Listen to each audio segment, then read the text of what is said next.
Welcome back to the Till Show podcast, episode 5, and episode 5 of our journey through the facets of greatness.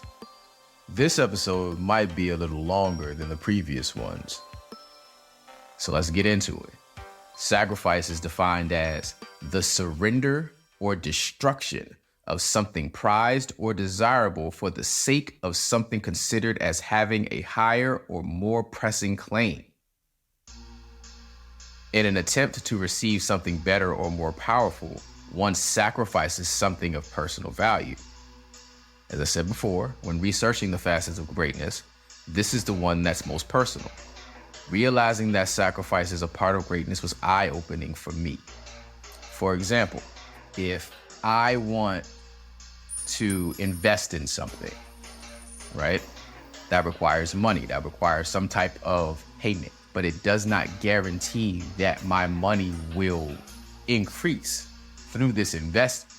So I have to be willing to part with money I already had, money I could use on anything else, in order to assure that I might have the chance at that money coming back to me in abundance.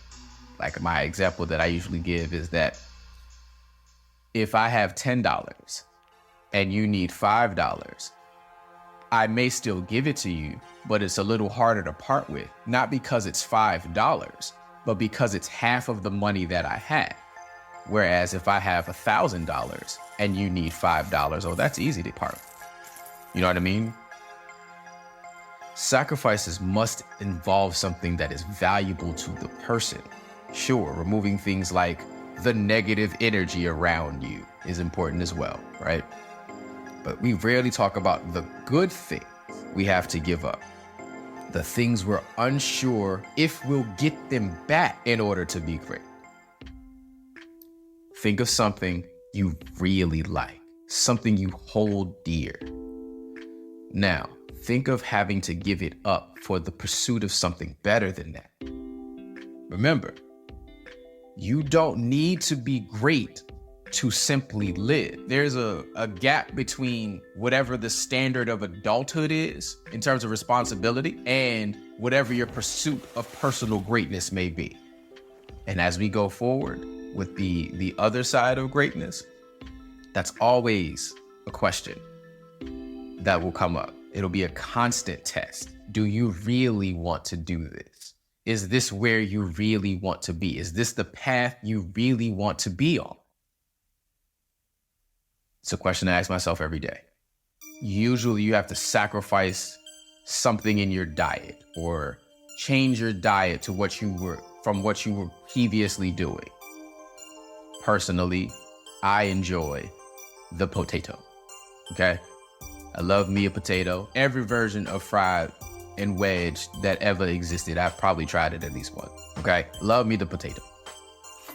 If the potato was affecting my health in such a way that I would have to cut back or even remove the potato from my diet, I'm not so sure I would be able to do that.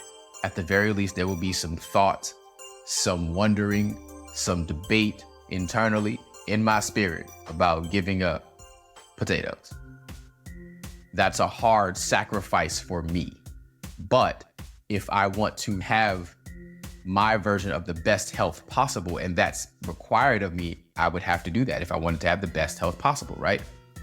And I'm sure in some way, you who hear this have asked yourself this in some way. You have wondered what it is that you're willing to give up. Simple example is whatever your concept of family is. Community. You don't have to give up your entire community forever in order to be great at something. I don't believe you do. I believe that life is not structured in a way where you have to do it alone. You're not supposed to do it alone. There's supposed to be some measure of outside support. Like I said in the resource segment, there has to be some measure of outside help. You cannot chase big things and big dreams by yourself. So let's get into a current example of sacrifice. Philadelphia 76ers All-Star center, Joel Embiid, MVP candidate the past couple of years. You know, he was born in Cameroon, right? To help better his chances at a basketball career, he moved to Florida at age 16 to hoop in the United States. It took him getting the blessing of his father for him to make the trip. Now, think about what I just said. He was born in Cameroon, saw that he could be great at basketball, got the blessing from his father in order to pursue it. There's no guarantee.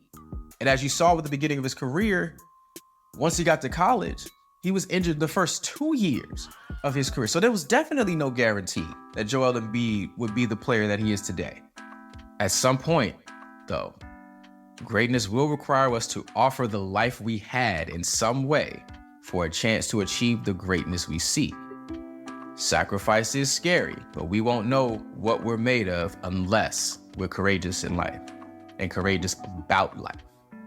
You have to be willing to push through the questions that will arise, especially when the questions will be asked about the things that you already have, the things that you have worked to have, and then this main goal, this great purpose, this great passion is asking you to give those things up and then telling you, hey, something better is on the way. And you have to push yourself to believe it in order to give up something good.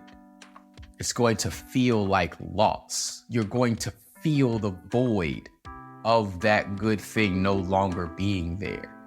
And you have to put your mind and spirit in a place where you say, better is on the way. If I continue working as I am working, better is on the way. That's really hard to do. And that's why another reason why greatness is difficult. Thank you very much for listening.